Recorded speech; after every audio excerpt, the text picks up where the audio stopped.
You look like a traitor, Jack. Don't say anything. Genuinely, don't say anything, because before Christmas, I binge watched the whole first season, and I'm telling you, how good is it?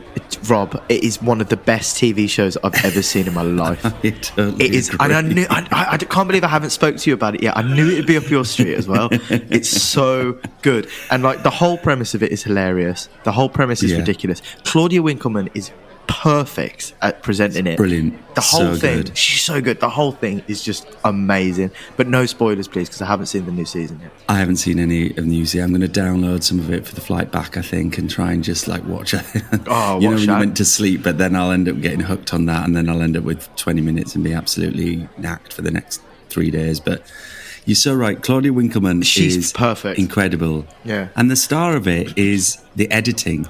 Because you watch one episode and then you're like, oh, I'll just do 2 and then I need to get on with the day. And you get to the end and you're like, there's no way I can now possibly not watch the start. You're so right. You're so right. And you're like, okay, well, I'll try and find a midpoint just to duck out, and I'll come. And then you can't do that. And then you get to the end and repeat. You're so right. It hooks you in so brilliantly. It is fantastic. Like, it's directed perfectly. It's like the editing, like you say, is absolutely brilliant. It's just like pure shithousery from random strangers. It's so good. It's so good. Did you ever watch the American one? No, because apparently it started in Australia as well. There's an Australian one.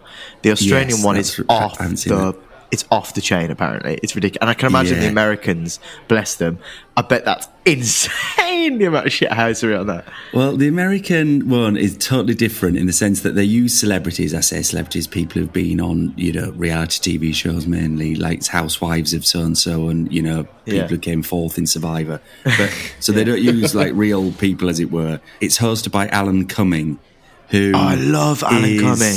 He's great, but he's not Claudia. He makes it too much about him, whereas I think Claudia gets the right balance. Yeah. But they do absolutely shit on each other much more overtly and much more, uncensored. Can you imagine like a British celebrity version of it?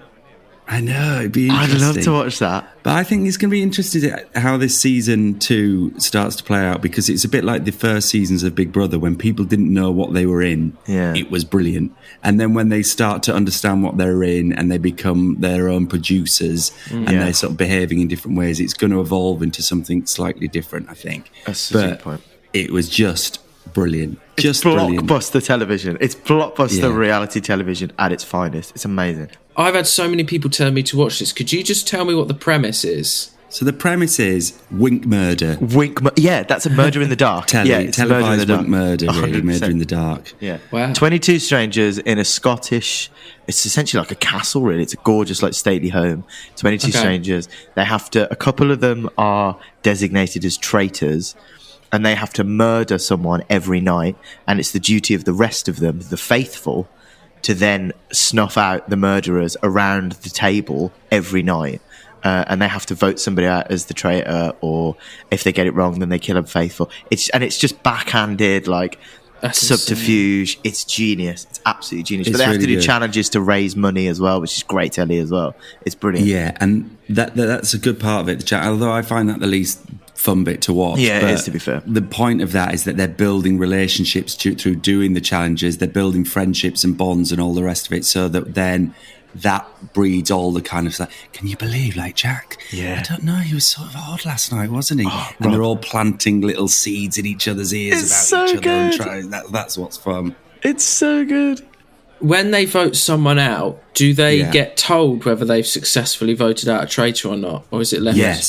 So they do a round table every night, which is the big tension-filled moment. They all come, they get to discuss and all the rest of it. And then they go around and on a slate with a bit of chalk, they write the name of the person they think is the traitor. And then they all reveal that. And then whoever is voted out, whether they are or not, then walks to the side of the room and Claudia goes, are you a traitor? Or are you a faithful? She's so good. And then the whole room says, and then they say what they are, and obviously there's mass shock. Now, in season 1, I don't want to spoil it for you too much, James, because I think you should go back and watch it, definitely. Okay. Is that I think it's fine to say that they struggle finding a traitor. So it means that the tension is really building. They just feel A, that they're failing, and B, that whoever these people are playing a really good game. Yeah. So it really ratchets up the tension so well. That sounds you've got to go watch You've it. got to I'm watch so it, envious James, that you've got to go. You've got it all to do. Yeah, I'll do it's it. like you've got it all to watch now. It's brilliant. It's genius. It's so good, and it's ruthless as well, man. Like I don't want to spoil it, but like the first episode when they all get there and they all have to line up. I don't want to go any further. It's just absolute chaos. It's mad. You'll love it, James. James, it's brilliant. Watch it. I'll put it on at the pub tonight. I'm working tonight. I'll put it on. Yeah, there you go. Get the locals watching it. Yeah. And not to make a obvious tenuous link to our podcast, but these are people who are putting in little bits of a performance, and they really are having to sustain it over time. And in the season 1 that you're about to watch, the UK one, there is actually an actor in it. Oh God, I could talk about her for hours. Yeah, I could talk about her for hours as an actor as well. Watching it, I was like, "What the fuck are you doing?" Oh, it's mad. It's brilliant. Brilliant. Would you ever do it? Would you go on in Hands another down. world, in another lifetime? I'll go on. You'd be good at it, James. Actually, I think you would. be excellent on it. You'd be very likeable. You'd lure people in. If you were a traitor, you'd lure people in. You'd be everyone's friend, and then you'd be stabbing them in the back at the night time, and they wouldn't think it was you. He's Wilf. He's Wilf, man. He's definitely Wilf from the first. Literally, he is. I'll have to sign up. I'd 100% do so it, man. good. It's quite interesting though. That, like the first couple of episodes I watched, I was like, they must have some support like after this because it is genuinely quite intense. And then like on the credits, they've got like 4 psychologists like looking after the cast of 22 people because it is like it's intense and it's a lot of money as well, and it changes people's lives that amount of money. So they're stressed and they're knackered. It's intense. It's intense. It's tense here at the castle. Me and Claudia are tense. Yeah, it's brilliant. I love it. You know what you should do, James, actually, is I think you shouldn't watch the series and apply, because I think that would give you a real advantage. Oh my if you were God. to go through an application process. Yeah. And say, look, I haven't watched it. Everyone's told me it's brilliant. I am applying for it. And that would really set you a past. This podcast would just be about you and being on the Traitors. It wouldn't be about sport or theatre. It would be like a sister programme, a podcast of me and Rob. It was so good. After this recording, I'll Google the application James. process. You'd be so good at it. See. Yeah, I think that would be really, really good. Well, we've done TV highlights for 2024. So, tenuous link into sporting and Very potentially theatrical highlights of 2024. So, the year beckons. I mean, maybe it's worth starting with a little review of the bucket list items we have and how many we achieved in 2023. Yeah, that won't take long. So it's just a very quick conversation. None. None of them. But None of them. any hot leads into any of those? We've got a couple of hot leads, maybe. We've got a slight hot lead towards the Kabaddi match via Coulson's recommendation of Simon Grayson that we've got to pursue and get him on as his guest Correct. recommendation. That's a way in there. So we've got a little glimmer of light there. We do that. That's one. And then, of course, Jason. What he did say is that he would like to accompany us to the El Clasico at the new camp, and that he's got a mate who's got access to tickets. He wants to be our buddy and go with it. So we have to pursue that also. El Clasico's up there. I also like the idea. We spoke in an upcoming episode about the French Open with a lovely American friend of yours, Rob, since you've been in America.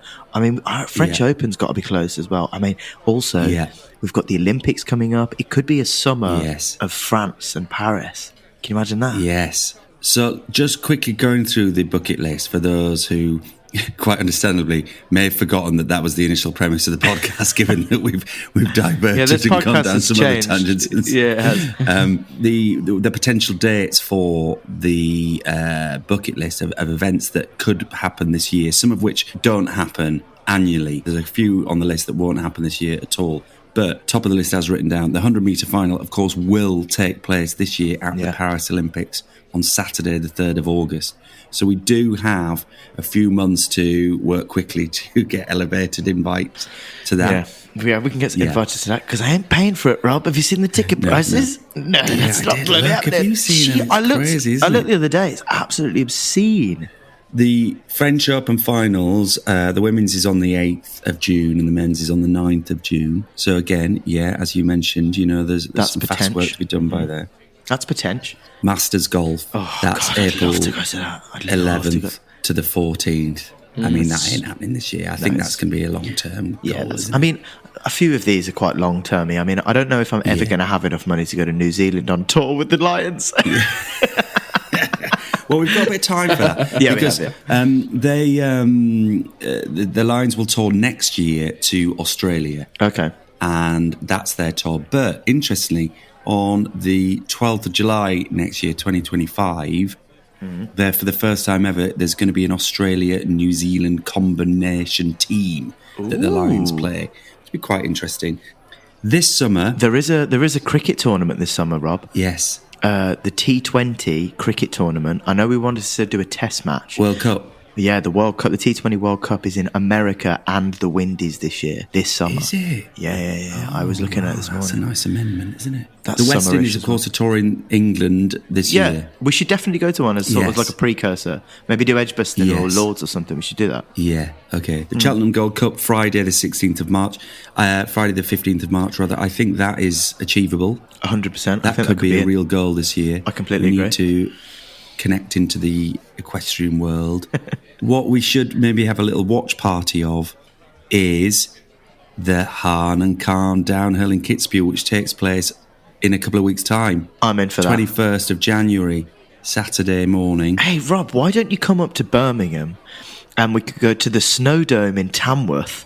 You can teach me to ski, and then we'll go to the pub and put it on a laptop and watch it there. Sorted, right? Oh, my God. Brilliant. I would so love to teach you to ski. It could be the end of our friendship, but it might But be can you imagine we'll we'll be mic'd up and I'd just be swearing at you for 20 minutes going down an artificial ski slope in the East Midlands. This is ridiculous. It's cold. It's uncomfortable. I don't get it. What are we doing this for? Me fucking cruciate's hanging off, Rob. I can't do this anymore. Yeah, I don't know if you're built for... You've got a low centre of gravity. Yeah, man. Me and Lionel Messi were just exactly the same. Yeah, totally. I can't ski for shit. I'd love you to teach me that. But yes, we should watch that. That'd be good fun. Yeah. What else? The Palio in Siena is in July and August this year. That would be a lovely escape. I think we should save that one, though. Yeah, okay. That's fine. And then, of course, the El Clasico, which we could do. I mean, I really do think that could be a realistic goal for 2024. I agree, That's surely actually. towards the end of the year or early 2025.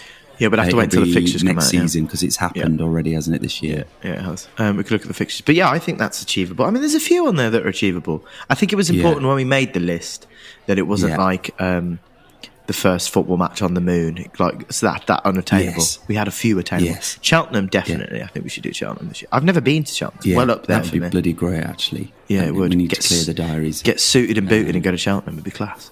Yeah. 3 of us get Yeah, very good. So what are the other big sporting events of 2024 that you're personally looking forward to? Well, obviously, the big one for me again this year is Euro 2024 in Germany for the football. Yes. That's going to be class. And there's been some light pencils, hasn't there, Rob, about our plans around that. I'm actually at a stag do on the first weekend of the Euros in Dusseldorf. Yes. So Scotland... Are there any games in Dusseldorf? There aren't any games in Dusseldorf, but because there's my geography of Germany is crap, so correct me if I'm wrong, because I've never been to Germany, ridiculously, I can't never been. But Cologne is up the road, Frankfurt is down the road, or maybe they're both down the road, and Schalke, which is, I can't remember the place, that's not the place of the town. That's not the town name, Schalke. Schalke's the team name. That's the team, isn't it? Yeah. I can't remember the name of the stadium, but that definitely is up the road. And they're all about 40 minutes drive away from Dusseldorf. There's like 5 cities. Oh, yeah, look at that. Dusseldorf. Oh, hang on. There it says Stadium Guide Dusseldorf. There is actually a game in Dusseldorf. There you go. Okay. Now looking at the schedule.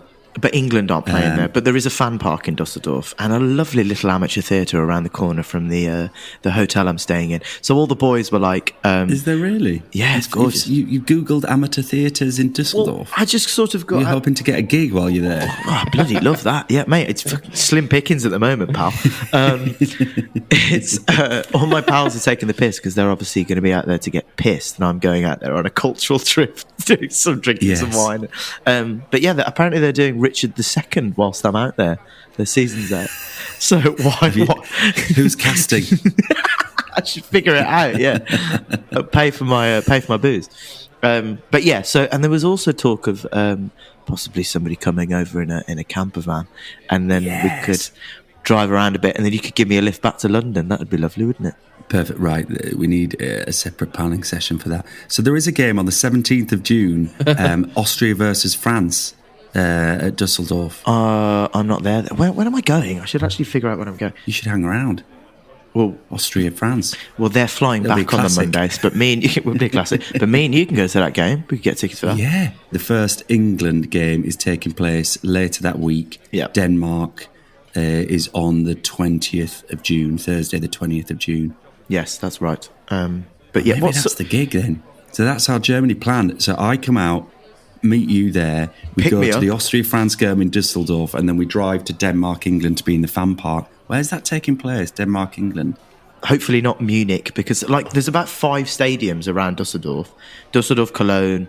Oh, it's happening in Gelsenkirchen, which is just up the road, which is the home of Schalke. Schalke, yeah, that's Gelsen. What's it called? Gelsen what? Please, for any German listeners, I'd like to apologise for this pronunciation in advance. But I'm saying Gelsenkirchen. I like that. That sounds about right. Yeah, it's up the road. It's only about 40 minutes up the road or something. Yeah, so that is absolutely in the hood. Doable. That's a possible fan park area for sure. Doable. And then the second England game is on the Denmark game? On the 20th. Yeah, so that's the 20th of June, and that is taking place in Tense. Frankfurt. Down the road. One of Germany's most boring cities, but yes, all within the hood. Is it boring? Good sausages though. Well, it's the finance city. Oh, yeah, it's boring. I was there earlier this year. Go earn some money. Right. A couple of decent gay bars, but that was it. Fair but yeah, they're all within reach. Yeah, they are. They're literally, it's mad. I know, man. Dude, it's a plan. Cool. To quote a famous 80s Saturday night evening show, I love it when a plan comes together. Yeah, tell me about it. What show was that? Sorry, I wasn't born. That was Hannibal in the A-Team. I love it when a plan comes together. Oh, yeah, it's the A-Team. That's what you'd say, yeah. Fair enough. So, yeah, Euro 2024. That'd be great. I mean, it would be brilliant. It's happening. The wider... That's a big highlight. Big highlight. The wider tournament, looking at England's chances, pretty slim. I don't hold much hope. Yeah, I don't hold much hope this year. Why is that? After this, obviously runners up last time. Why do you say not this time? I just think that the squad probably hasn't got the right players in it anymore, maybe, and they're not really firing on all cylinders. And I think the Southgate bubble's about to burst. But hey, I'm happy to be proved wrong. It'll be a tough tournament, as they always are. But I just feel like we probably haven't got the depth in it. Although, having said that, Harry Kane, very well bedded into Germany now. Maybe he'll love the surroundings. Yeah. Lifting the trophy in Germany. That'd be huge. Yeah. With Jude Bellingham, yeah, player of the tournament, it could be like you could see Harry lifting it with Jude next to him because he scored the winner. Yeah, I mean, it sounds good. I mean, I don't know. It's dreamy, isn't it? We'll see. Well, yeah, I'm not particularly too. I never look past the French. I never look past Germany anymore. They're brilliant clubs. Yeah, clubs. They're brilliant Great teams. Clubs. Great club. Excellent big clubs. Those two big clubs. Big clubs. Big clubs. Big clubs. As you like to so say. Happy to be a big club. So, are you putting a little pencil in the diary for July 14th, the final there, or you? No, not for me. I shan't be in Germany at that point. I don't think so. I think I'll take a semi again, as we all should. Always take a semi. I just don't know. I don't think we'll go the distance. Plus, I'm just more excited to be in fan parks because I mean, when the Euros were here, essentially over. I mean, I know the pandemic sort of curtailed most of stuff at Wembley, but. That Germany game, I will go on about it until the day I die. The atmosphere was just unreal. So to be in a proper fan park this summer and Germany knows how to party properly, I think that was going to be great fun. The atmosphere is going to be great. So and the lager drinking nation, which is my sort of default drink of choice, Is it? In a fan park. You a lager boy? I love a lager, yeah. What lager? You're an IPA man. Yeah, a little bit. I'd go more kind of crafty fruity now. Lagers. Fruity lagers. Fruity lagers for a fruity boy. So yeah, I mean, I'd rather have a Beavertown Neckel. I mean, that's kind of like basic bitch, like craft ale, entry level beer. That sort of cooking IPA. That isn't really. a neck oil. Yeah, I like neck oil. So what would you have at the bar? What lager would you be drinking? Do you know what I do? Like an Asian lager. I do like I like a quite dry lager. So I like an Asahi, yeah, Singer. I like those much more drier lagers. They sort of appeal to me. Or, you know, as I'm wearing my Brooklyn Nets, I quite like a Brooklyn lager. Yeah, fair. Okay, that's cool. Yeah. James, you like Carling, don't you? James just drinks Carling. I actually, I don't really drink lager. I have the odd one. I normally have a Guinness, but I drink rum mostly. You like the strong stuff, don't you? Talking of Carling, a friend of mine sent me a picture of a pub he was in the other day, and the taps were Carling, Carling, Carling, Carling, Recorderlig, Carling, Carling, Carling. And the caption underneath it he'd put was Stoke City 2006 to 2010. Absolutely spot on. Very good. So good. Yeah, okay. So what about you, Rob? What's next for you this year? What are you looking forward to? Any predictions or anything like that? Well, I mean, obviously you've mentioned the Euros. I think we've alluded to already, but I do love an Olympics. Yeah. You know, it's obviously going to be a big summer of that. It's going to be fantastic from a timing point of view. Yes, in terms of when it's on TV, because that always can be a bit of a challenge in terms of how engaged you can get with it. I'm looking forward to, in our age of sort of digitalisation, is the BBC sort of going to eat itself up with its attempt to create a stupid digitalised studio? That's the sort of era that we're in now, where they'll create a totally CGI'd VGR green screen studio where they'll be sort of balancing. Claire Balding will be sat on a sort of stool on the top of the Eiffel Tower somehow as she sort of interviews various people who probably have to enter the studio on some kind of virtual ladder as they climb up the side of the Eiffel Tower, and then they're discussing the swimming. Like they'll cut to Mark Foster and Sharon Davis sat in the Notre Dame, but they'll have put a virtual pool in Notre Dame Cathedral. You know, it'll be that. You know, what happened to just like a studio on top of a building with a glass background in the city? Yeah, you know, just an actual classic old outside broadcast. Yeah. So that's what I'm looking forward to most, as well as obviously all the sport.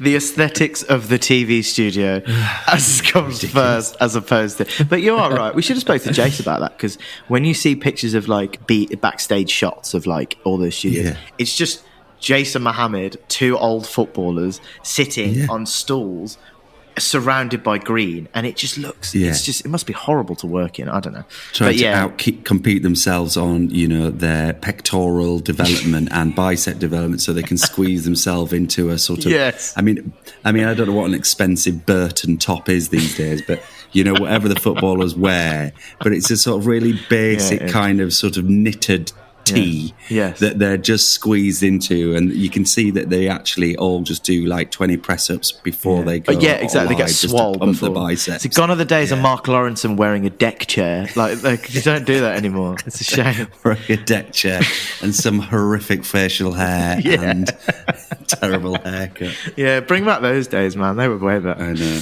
The Olympics are going to be pretty great. They're going to be pretty outstanding, and the French, they'll be brilliant. There'll be some sport that we get into, you know, that we haven't anticipated that we get into. Like, I think last Olympics we all got slightly obsessed by the BMX. Yes, because of that was so good. American/British girl who was amazing. Yeah. She was like 14 or something, smashing it up. I can't remember her name. Yeah. There's loads of other sports going on. There's cricket's back this year for the first time in like a century or something stupid. There's American football, like a tag version of it. Yeah, tag American football. That'll be in it, obviously. How the hell has that got in? I mean, that does not have universal global appeal, does it? Well, they're trying their best. They're trying their very best. I mean, money makes the world go around. Oh my god, that threw me straight back to drama school with Rob throwing. Oh my god, cabaret, crikey. Remember that very well. Hey, that was a big set piece. Didn't we have someone flying in that? Yeah, if you had. Yes, she was. I won't say her name. She was hoisted, and the way they did it was one of the stagehands climbed a ladder. Oh no, it was at the top of a ladder at the top start of the song, and then descended down the ladder, and then she went up. And we're all sitting here going, I don't think an agent's going to sign me because I'm flying over the fucking auditorium. Can't we just do some scene study or something? It was a great moment, though. Yeah, it was good. And which I thought was a daring and provocative but interesting design choice that I listed. We had a shower of money. If you remember, coins fell out of a shower. Yeah. Which was obviously quite provocative. image, symbolic. I don't need to go into it, but I thought that was a lovely move. Lovely, very good. It was well directed. I'm sure. Do you reckon it was documented somewhere? Do you reckon there was a recording of it? Did somebody film it? Maybe. No. I'll tell you what, though. I think a lot of the themes have been nicked for this West End hit version. I mean, I'm just saying. Yeah, they have. But we came first, just for those listeners. It was. Rob directed it very well. We digress. Anyway. We did. Thanks very much. So, other major sporting pieces. I mean, we must mention it. Is that of course there's the potential of the playoff final being between Leeds and West Brom. I didn't want to. That is a real possibility.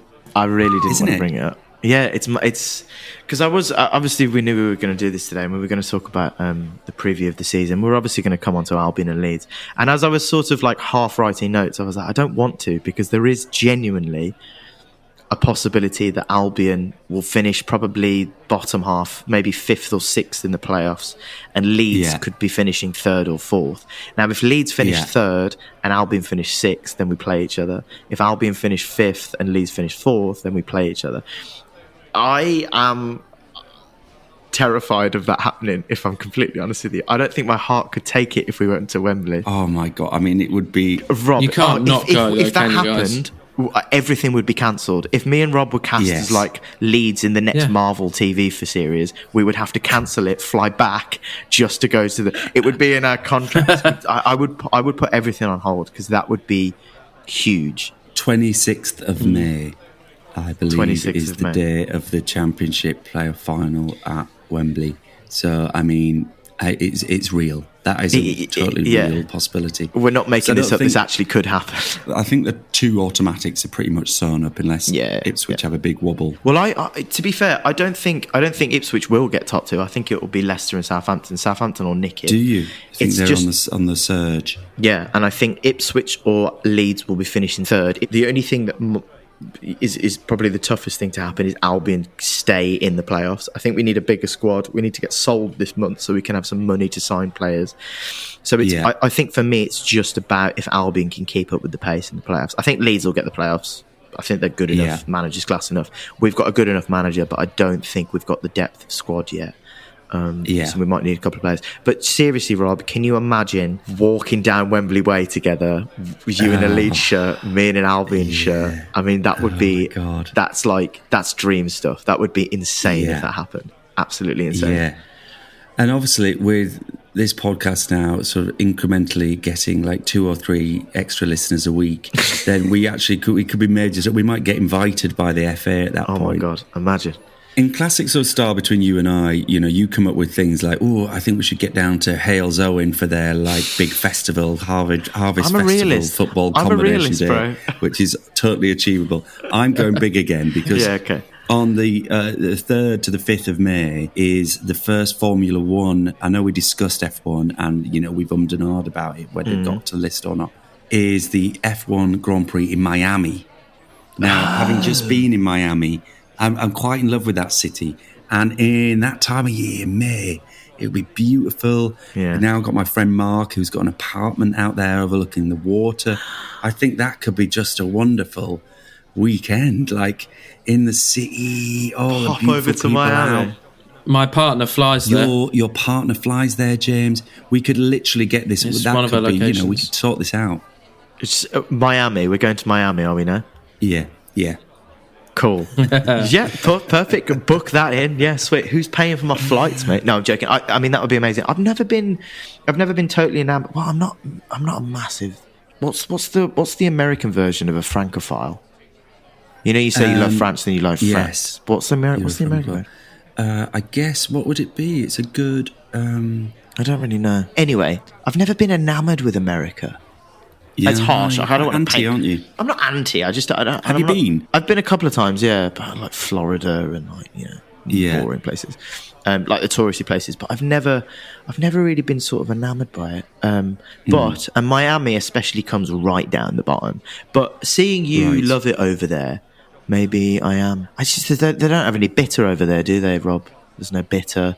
There's no pork scratchings. They've got IPAs. I had a day drinking Guinness the other day in a cute little pub that's nice. in New York. So there's options. But yeah, you're right. I mean, their lager is weak. Yeah, it's crap. I mean, I was at the NFL. We'll talk about this in another episode. But I don't want Bud Light during the game. Coors and Bud Light, no thanks. Yeah, it's just rubbish. But I was in the MetLife Stadium, which will in 2026 most likely certainly be a top candidate to host the World Cup final, the FIFA World Cup final. Oh my God, that's a great shout. Yes, that could be an option. I've never been to New York. I would love you to take me to New York.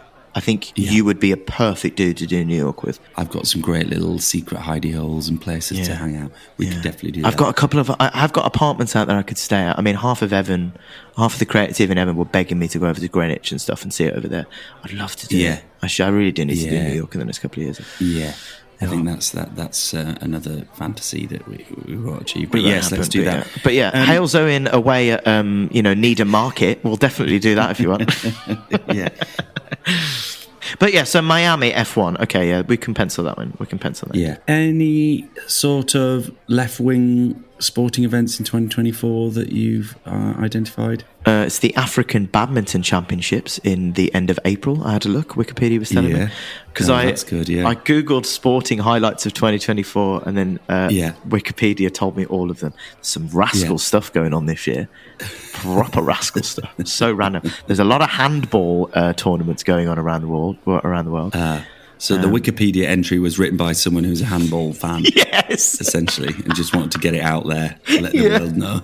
Okay. But I can't say I saw anything out of the ordinary, to be fair. What have you come across? Anything interesting? I think there's just things like, similarly, I obviously did the same sort of Google. I mean, for those actually interested, the BBC website literally does break down month by month all the major and minor sporting events of the entire year. If you're really keen on doing that, it's quite a fun thing to check out. There's all kinds of stuff going on.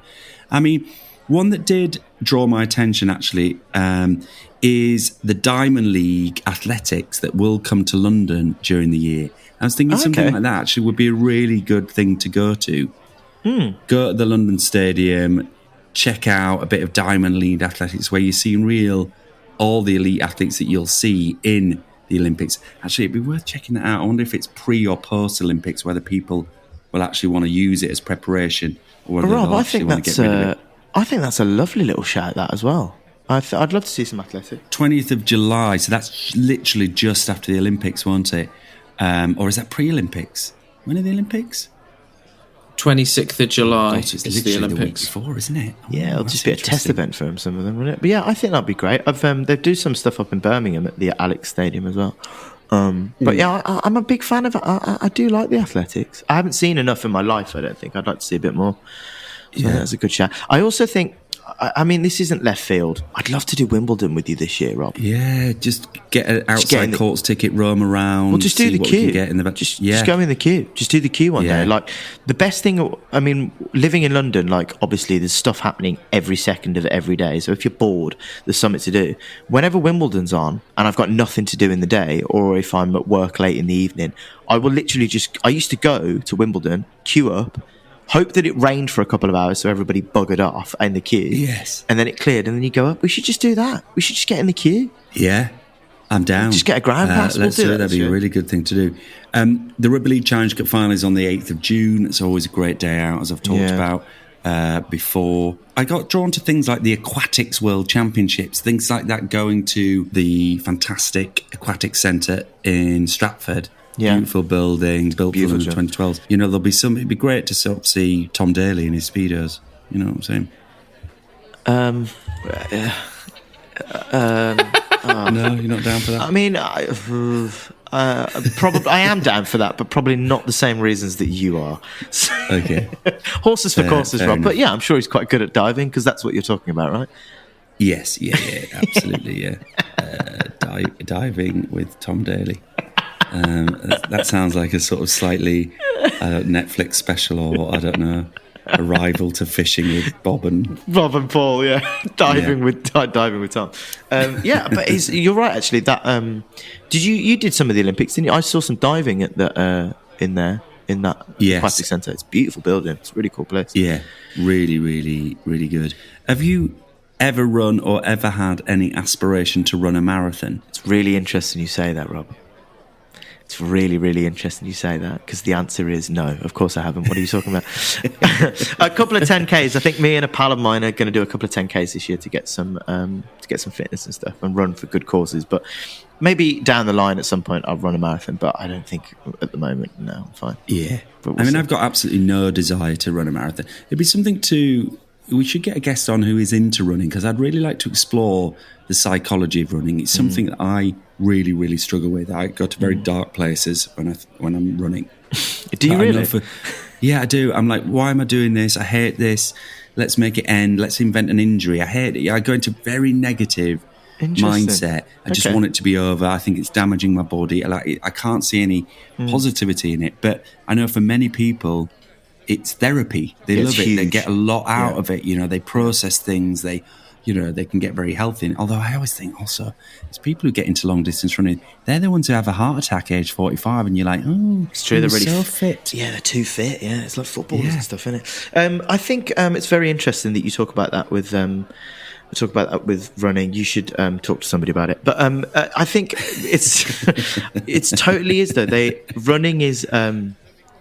I think maybe this is a different podcast we could talk about. But yeah, people do talk about it as if it is therapy and being alone with your thoughts, and you can process stuff and, run and stuff. I did a bit of running a few years ago.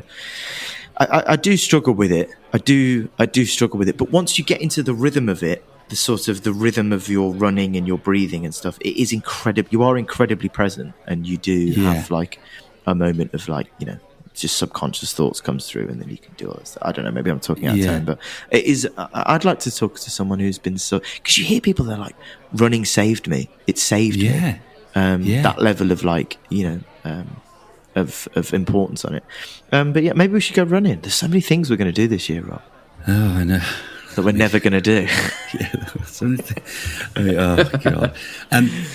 I think this is fresh in the memory, and we haven't talked about it, but it would be really, really great to go at the darts. I am 110% in with you, man. We've got to go to the darts. It'd be great to do this year, we should do the darts. 100%. Yeah. We'll go to Ali Pali and we'll go to the darts. Littler story is just amazing, isn't it? Yeah, it is. Do you play darts? I like a bit of errors. I mean, I'm not as good. I feel like I've regressed. I used to be, if you're in a pub and you're having one of those days where there's a pool table and there's a dartboard and you're like, oh, let's play around the clock for a bit. Yeah. I think the pressure of like a game, like having to score highly to get doubles and triples, otherwise, a set would take literally hours. Yeah. But I like doing like round the clock where you're with mates and you can play like 3 or 4 or 5 of you. Yeah. And you just got to go around and get 1, 2, 3, 4 until such time you get, to the 20 in the bull. Yeah. That's a good like mates game to do. Yeah. And I'm sort of middle of the pack in that sort of game. I'm starting. What about you? I'm starting to fall in love with a little bit of darts at the moment. I actually, at time of recording last night, we were watching the NFL coming in, actually, some of the scores coming in for the early kickoffs, and we were playing darts. I bloody love it. I think it's really good fun. It's incredibly difficult. Yeah. And I was quite good last night, actually. We play golf on the dartboard. It's quite an interesting game. So you go around the world, depending on what section of the number that you hit correlates to points. The idea is that you get the lowest points. If you hit the double strip, then you only get 1, so you get a hole in one of that.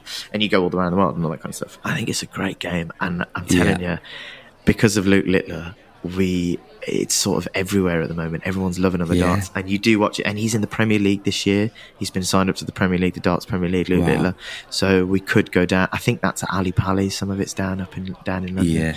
I think that's the thing. We could just, and then it's good for the listeners essentially, because all they get to do is listen to me and you be blind drunk for an hour talking about darts with 500,000, 1,000 people singing about how shit Spurs are, because that's what they seem to do at the darts now. Yes. I think a good episode, a little clubhouse chat upcoming should be, is it a sport or not?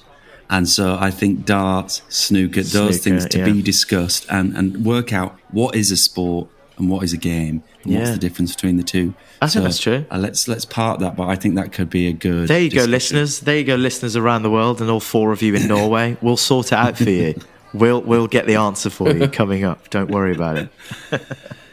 Yeah, so I think that's where I'm at with my sporting highlights of 2024. Any other honourable mentions? No, not really. I mean, we've covered loads. But yeah, keep listening. And if you've got any suggestions of things that you think that we should go to, then please let us know on our socials, namely Instagram and Twitter, formerly known as. But yeah, there'll be loads of stuff, won't there, Rob? Yeah, and that can include, sort of Craigleston under-18s versus, Horbury under-18s. 100%. I was going to say different age group, but, it wouldn't be appropriate to play different age groups. No, it wouldn't. So, we were up for anything, really. That'd be harsh. Yeah, we're up for anything. We're just going to see some sport this year. Possibly not in New Zealand, but we'll see some sport this year. Yeah. But yeah, it'll be good fun. Oh, right. What have you got any sporting plans this week? What are you doing? Today it's currently 3:20. I need to do my tax return. That's not very sporty, but yes, I'm playing football twice tonight. I don't know what's going on. I'm 31, and I'm playing more. I'm playing more sport now in my life than I've ever done in my life. It's insane. That's great. So I'm playing 2 hours of football today in an hour each in 2 different venues. One after the other, and I tell you what, the drive's about 3 minutes, but I have to leave the first. You drive 3 minutes? Is that not a walk? No. Well, no, because the game finishes at 7. No, the game finishes at 8. The first game, then I have to drive to the next place that starts at 8. So I've got to be really quick. It's only about a 3 minute drive. If I walked, it'd be like 20 minutes. Okay, but I'm telling you, changing gear when you've been sprinting for an hour, the cramp, Rob, when you're 31. The fucking cramp. It's so bad. And I'm trying to have a quick cigarette as well, trying to get down there as well. It's just absolutely ridiculous. So yeah, sport, I'm playing football. Sprinting for an hour. I mean, you just weren't, were you? No, I'm just rolling cigarettes, shouting at people, going, give me the ball, man. But yeah, so football twice this week. Tomorrow, time of recording, I'm going fishing. Football again Wednesday, Thursday possibly a bit of cricket in the nets, Friday nothing, Saturday watching the football, and Sunday NFL. The playoffs start, don't they? My week is governed by sport, man. It always is. What about you? No, I'm just flying back really this week, so I'm just going to download the Traitors. That's my sport for this week, I think. I'm so jealous. Maybe a couple of stretches on board. Yeah. How long's the flight? 9 hours. A couple of hamstring stretches. It should be shorter from going back New York. One thing I was going to ask you, Rob, have you got any personal sporting predictions for you this year? What do you want to do this year? Is there anything you want to play this year? I mean, how's tag rugby going? How's Clapham Feelers going to do this season? Well, that's a great question. I feel that I'm getting to retirement age for tag rugby. I really do. I feel I'm going to have to step back. I don't know why I feel that. It's just an instinct. I think like all elite athletes, you sense when the time is right. And I feel for me that might be it. I've got too many sporting aspirations. I'm contemplating buying a push bike to just get around the city a little bit and keep a little bit active. I've always resisted that. I used to hate cycling, but I've got quite into using shared bike schemes recently, which obviously are all electrolyzed, so that makes it a lot easier. But I'm thinking, actually, could I not use this and just start to develop a little bit of aerobic exercise during the day? Because that's the trick as you're getting older. It's fun doing these short things, but I need to build some aerobic discipline. And the second thing I was looking into is maybe like a squash. I was thinking about getting into a bit of squash. You scream squash, you do. You really do, actually. Tall, athletic, crap. Squash is your game. 110% squash is your game. Yeah, I think that's a good shout. And I'm in the age where, you're a man of a certain age, you need to start investing in, gear, don't you? So exploring, going down, chatting to someone in the squash shop, so, I mean, this is a graphite watt mix. Oh, yeah, interesting, yeah. And so talk me through, do you think I'm white dot, red dot? You can progress in a sort of slightly weird way, can't you, about your speed of ball and your gear and maybe a bit of inappropriate lycra to wear under shorts and, some sort of gear I think I need to invest in. Nice. That sounds, I think that's a good plan. I'll come and play squash with you. We used to play squash when I was in Warhorse. There's a very good, I don't know if you've ever been actually, where Mrs. Doubtfire is at the moment. It's Shaftesbury Theatre? Shaftesbury Theatre, yeah. In between the Shaftesbury and the Gillian Lynn, which was formerly known as the New London. There's a better gym. Oasis Sports Centre. Is that what it's called? And it's an outdoor swimming pool. It's got a pool on the roof. Yeah, it's got a pool on the roof. Yeah. We used to go and play squash there. Maybe I'll meet you there. We'll both have West End contracts and we'll go and play squash in between shows or something. Although I don't want to go back to the West End. Maybe a TV show. Maybe we'll both be in TV shows. That'd be great, wouldn't it? Well, here's to that. All right, well, have a great footballing evening. Thanks, all the Bob. best. Get on the Traitors application form, James. Yes, James. And Yes, James. Gotcha. About that. What an exciting year we've got planned, hey? Yeah. Go 24. Go 24. It's time, I'ma take what's mine. I don't really care what you say or do. Watch me live my life. Ooh, I'm blessed, but I need more. So much to be grateful for. WIN, hope they're ready for me in 2024. 2024. 2024. One by one, one by one, one by one. Count your blessings one by one, one by one. 2024. Count your blessings one by one, one by one, one by one. Count your blessings one by one, one by one. 2024.